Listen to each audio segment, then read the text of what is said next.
Quick question. If you got sick in 1500, what would your doctor do? Option A, examine your symptoms carefully and recommend evidence-based treatment. Option B, look at the position of Jupiter, check which of your 4 bodily humors was imbalanced, and possibly bleed you with leeches. If you said option A, congratulations, you were born in the right century. For most of human history, the answer was B. Not because people were stupid, because nobody had invented the method for finding option A yet. That method is science, and it was invented, or rather assembled, between roughly 1543 and 1687, in about 150 years, which in the context of human history is basically a Tuesday afternoon. It started with a dying astronomer and a book he was afraid to publish.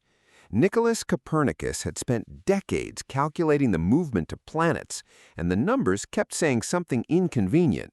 The Earth is not the center of the universe. The Sun is. This was not a popular conclusion. The Church had been teaching Earth-centrism since forever. Copernicus waited until he was literally on his deathbed to publish. Wisely. But the book got out. Others read it. Others calculated. Galileo pointed a telescope at Jupiter in 1610 and found moons orbiting it, not orbiting Earth, Jupiter, which meant not everything in the universe orbited Earth, which meant Copernicus might be right, which meant the Church might be wrong. Galileo was placed under house arrest for the rest of his life, which is a very strong argument that you've upset the right people. But you can't unsee Jupiter's moons, and you can't undo the method Galileo used to find them. Observe, hypothesize, test, repeat. Don't ask what should be true, ask what is true. It sounds obvious. It is not obvious. For thousands of years, the dominant method was read what Aristotle said, assume Aristotle was right, done. The scientific revolution said, actually, let's check. And the checking revealed that Aristotle was wrong about quite a lot. Birds don't breathe through their lungs in the way he described. The heart isn't the center of consciousness. Heavy objects don't fall faster than light ones. That last one, tested by Galileo dropping balls off a building, sounds trivial.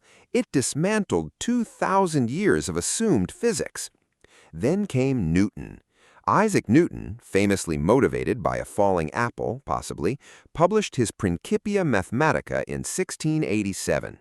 In it, he described the laws of motion and universal gravitation. The same force pulling the apple to the ground is pulling the moon toward Earth. The same force keeping the moon in orbit keeps planets around the sun. One equation governing everything, from falling apples to the orbits of planets. The universe, Newton showed, runs on math. Not mystery, not divine whim, math.